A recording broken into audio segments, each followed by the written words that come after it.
I am Patrick Eos, National President of Fraternal Order Police. This is the Blue View. Well, Lance, thank you for joining us on the Blue View podcast. I've always watched the work that you've done for law enforcement and the passion you have of representing law enforcement officers, and I'm always impressed. So a few things we want to get into here and talk about, the state of policing in America today. But before we do, why don't you tell our viewers and our listeners a little bit about yourself? Sure. So I've been a sworn law enforcement officer since 1987. Been practicing law since 1999. I'm licensed in Georgia, Arkansas, and Tennessee, and have the honor and privilege of representing a lot of law enforcement officers. I teach around the country about use of force issues. I've worked as a use of force expert.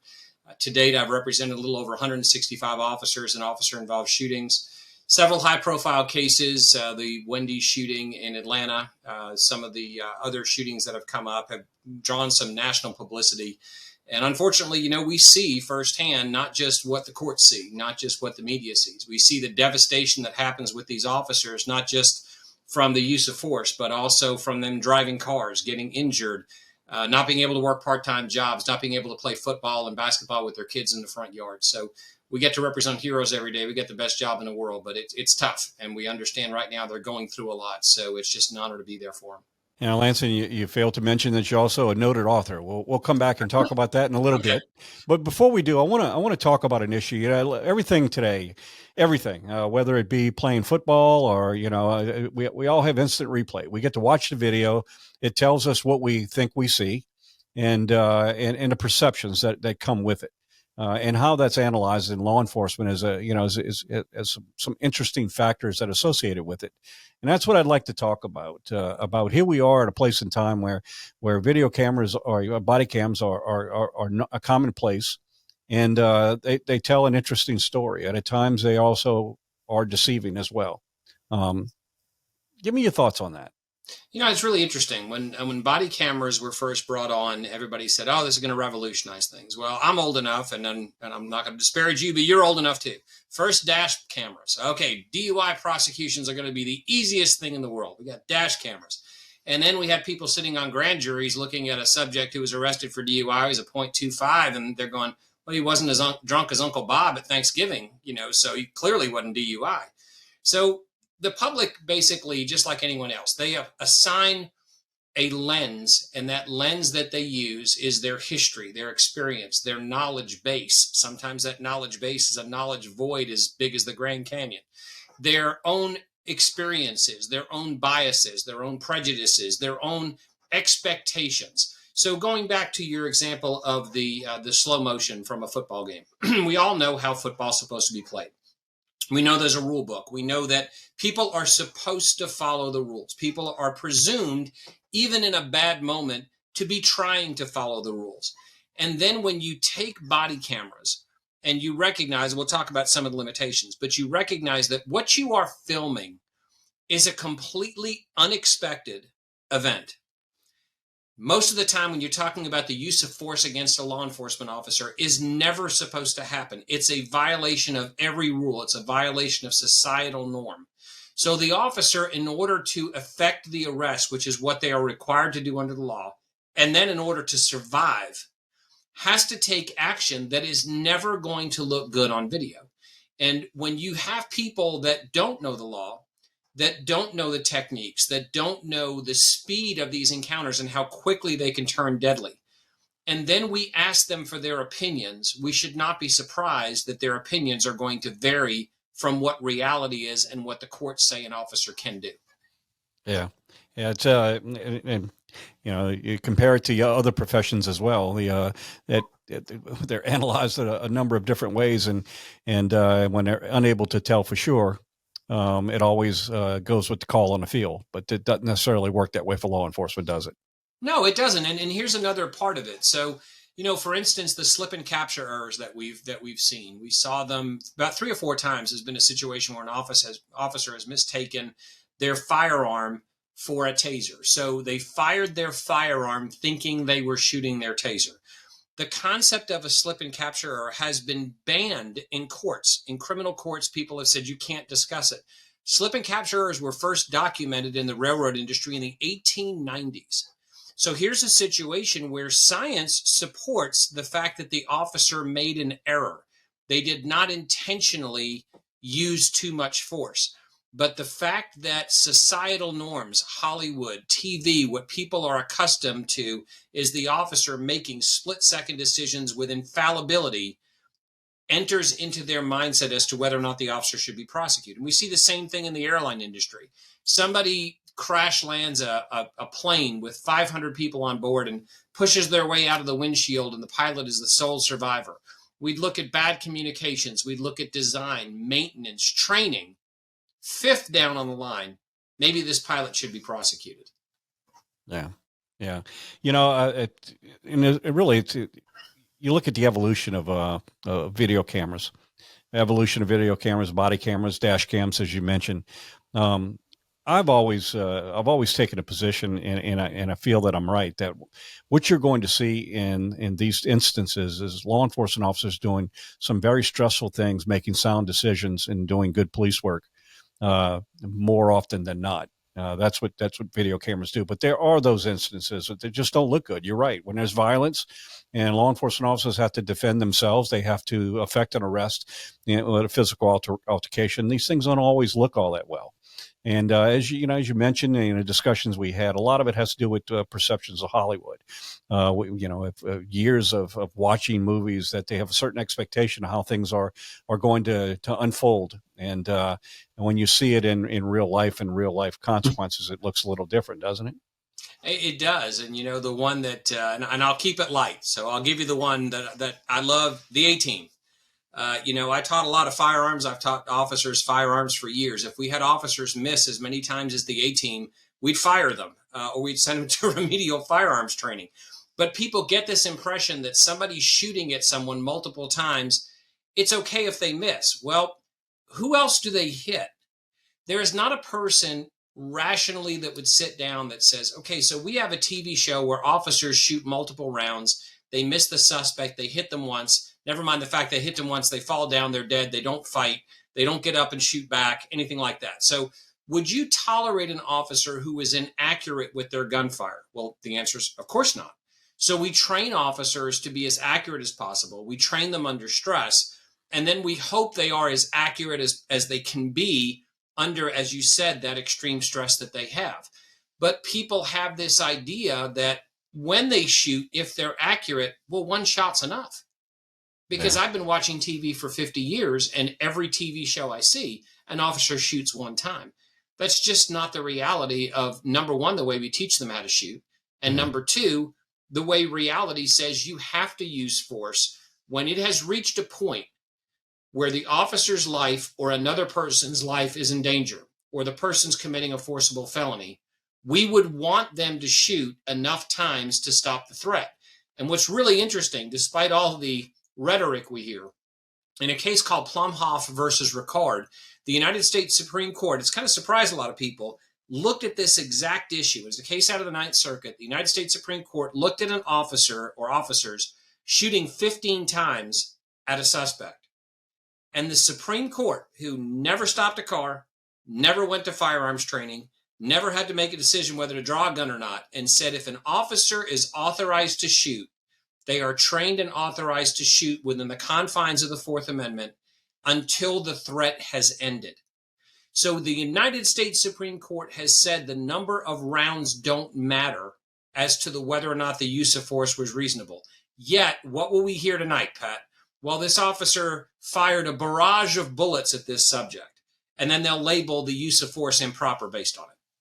Yeah.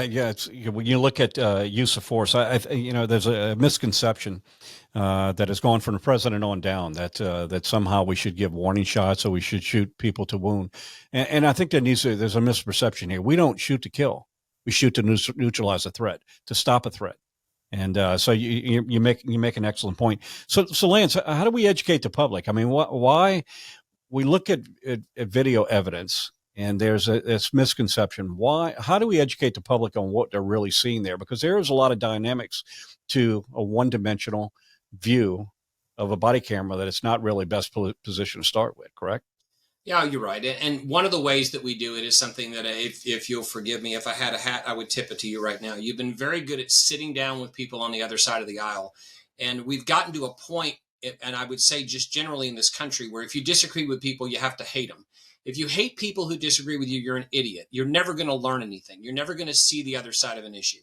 So one of the things we have to do is take opportunities to educate people. And as an example, what happens when we put people who are completely untrained, the advocate, the politician, the rogue DA, what happens when we put them through a shooting simulator? They shoot everybody. They shoot people asking them for directions. And they start realizing, maybe there's something to this, and maybe we can train people to do it better. You're screaming about training people to do it better. You don't even know what the training is. Then we take body cameras, and getting back to your original point. When people say, well, I know what the officer saw because I saw their body camera, right away, that's false. And I've had people argue about this. And let's look at this completely logically from one perspective, without getting into frame rates and analysis of what the video has, and capture and predictive video and all the other science of video, not spin, science. The body cameras sit about 16 to 18 inches below your eye. That's number one. They're not going to see what the officer saw. Number two is body cameras see differently in low light and no light than the human eye. Number three, body cameras are purchased based on their ability to capture a wider field of vision. That means they use a lens that has a distortion to get as much vision as possible. So if it's on the person's chest, they're widening that lens by bending it so it will capture as much vision as possible. But it still does not have the better than 180-degree vision of the human eye. So we know that the body camera will never pick up what the officer sees, even when it's pointed in the direction. And we also know that an officer who's properly trained, if they're using, for example, a shoulder weapon, the body camera is not going to be pointed in the direction the officer is looking, because the officer is going to have the gun to their chest, and it's going to be pointing at an angle. So we start out with a premise, not spin, not lawyering. We start out with a premise that the body camera is not going to tell you what the officer saw. And we also have to accept, even the naysayers have to accept, that the law is based on what the officer, number one, saw, and number two, reasonably believed. So when we use the body camera as the sole judge of the officer, we are going in a bad direction to start with. Yeah. Also, let's talk a little bit about the limitations of the cameras themselves. Just by the simple technology of trying to record an incident or images at a speed that is much greater than what we could see with our human eye, and because of that, there are a lot of images, a lot of information that is not necessarily there. Productive imaging helps fill in the blanks between those. Right. So Unpack that a little bit. Yeah, so just a couple of things. Now we talked about the distortion of the lens. So a couple of things about that. Everybody here listening to this has probably reserved a bed and breakfast or an Airbnb or a hotel room, or gone to buy a house, and you go to look at it and you're like, the living room looks a lot smaller than it was on the pictures. Well, that's because they used a wide angle lens. Every body camera uses a wide angle lens. Because of the physics of the lens, the edges of the lens will not be as clear as the center area of the lens. So that's two things. Then we look at what the camera itself, the science of the camera, the technology is able to record, which is expanding exponentially every year. It is incredible what these cameras can show. But the camera, in order to maximize space on the hard drive, is not going to document everything it sees in two ways. Number one, there's going to be a frame rate that is set. Some of that has to do with the capability of the technology, what it can capture. And number two has to do with what it can store. The frame rate, no matter how fast it gets, will not be as fast as, number one, the human eye, the human brain, and number two, will not pick up everything that the human eye sees. So the camera, the last limitation, very briefly I'll talk about, and then I'll talk about the difference in frame rates. The camera also, because of the iris in the camera, has to focus on one light source and adapt to one light source at a time. So we've all had the impression, I'm going to assume most people listening to this podcast are law enforcement. We've all had the situation where we walk up to a building and we open a door and it's very bright inside and we can't see, or it's bright outside, we open the door and it's dark inside, and for a period of time we can't see. The camera takes far longer to adapt to that change in light source than we do. And if you're standing outside in the bright sun, that camera may never be able to look into that darkness where your eye can. You throw on top of that the prolific nature of cameras. We have these magical devices that nobody can live without now. We have handheld cell phones that have incredible cameras on them. We have handheld videos that people may have up on their businesses, where they have surveillance videos, where they're very small, they may be very big, but they're also bounded by the amount of data they can store. You can have an incredibly powerful camera that has all sorts of acuity, the ability to see far, the ability to zero in and focus. But if the DVR you have is designed to maximize the amount of time it will save, the amount of hours it will record, then the software in that DVR is going to choose to pick up motion that it decides is important.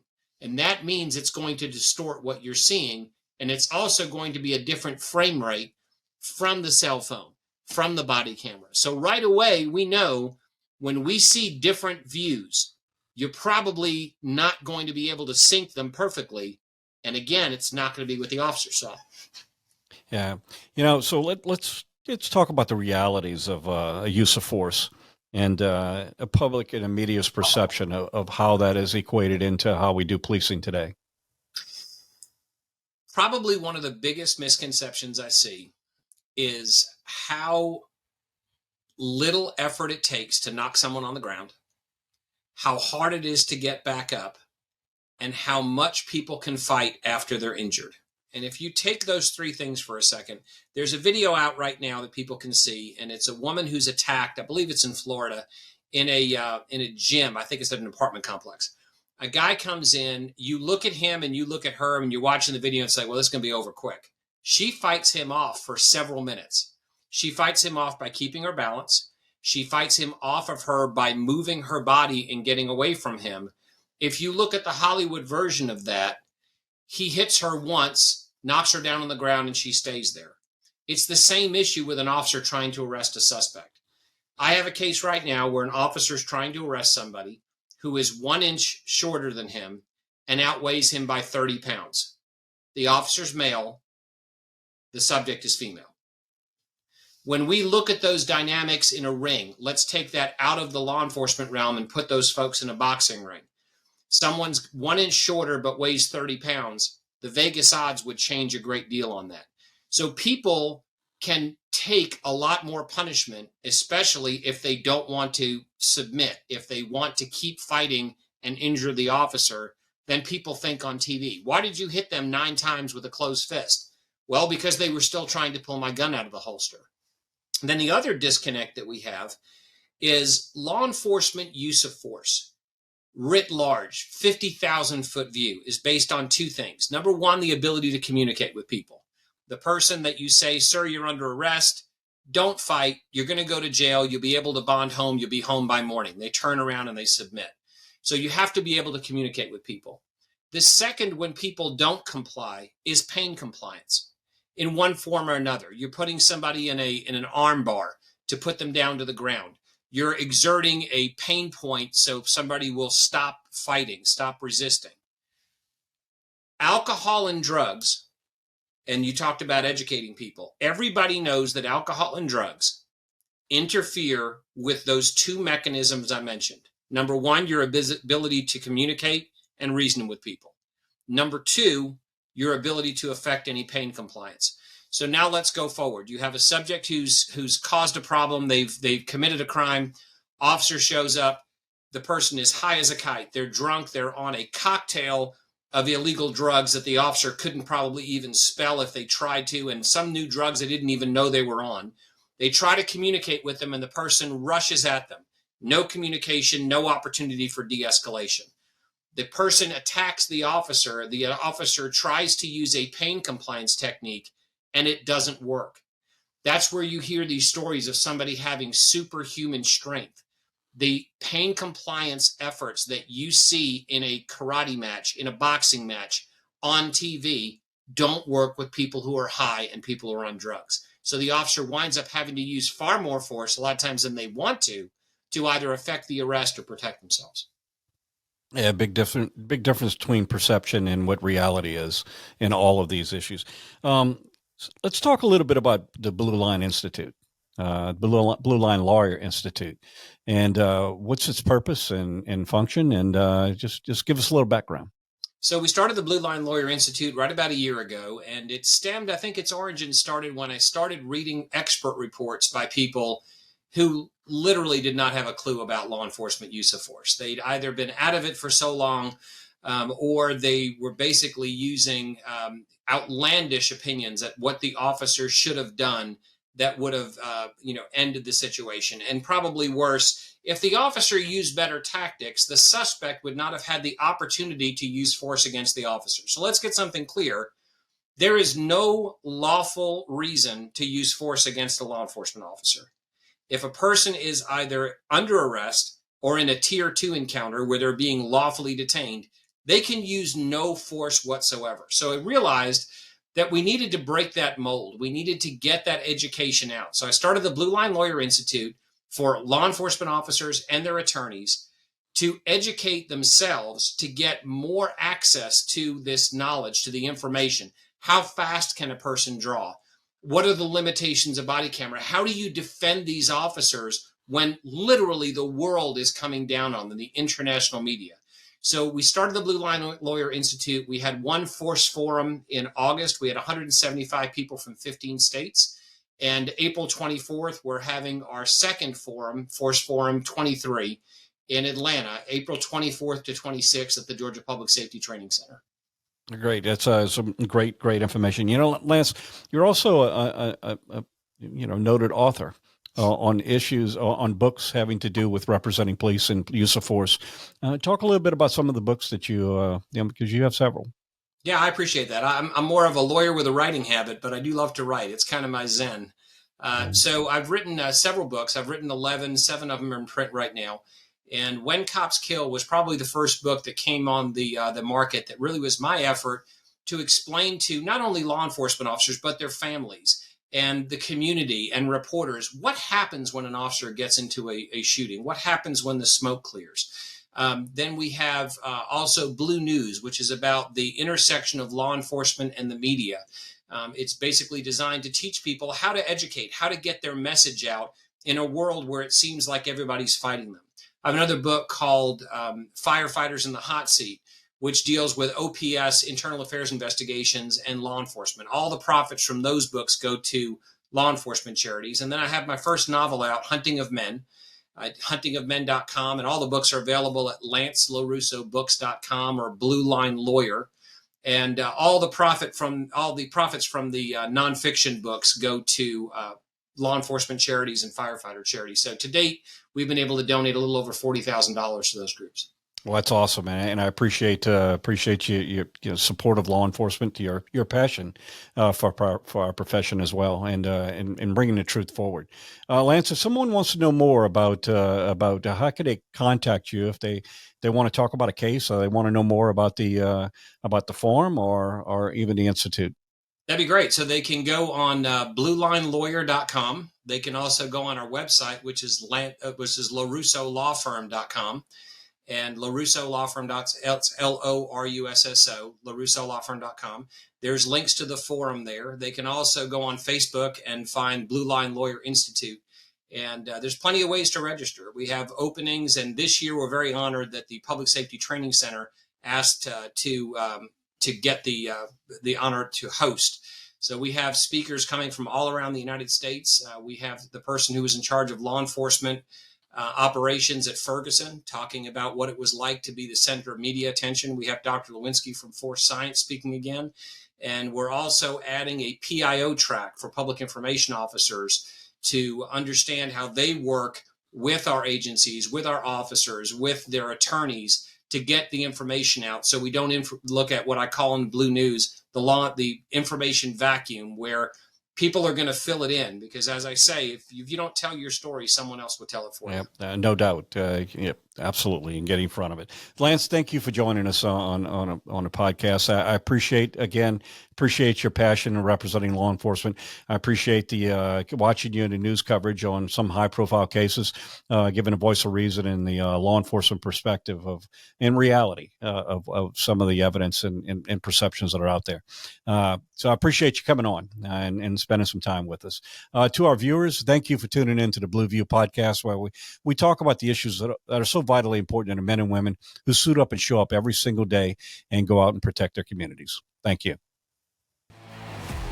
Be sure to subscribe on Apple Podcasts, Spotify, or anywhere else you get your podcasts. To get the latest from the National FOP, make sure to follow us on Twitter and Facebook at GLFOP and on Instagram at FOP National. Thanks again. We'll see you next time.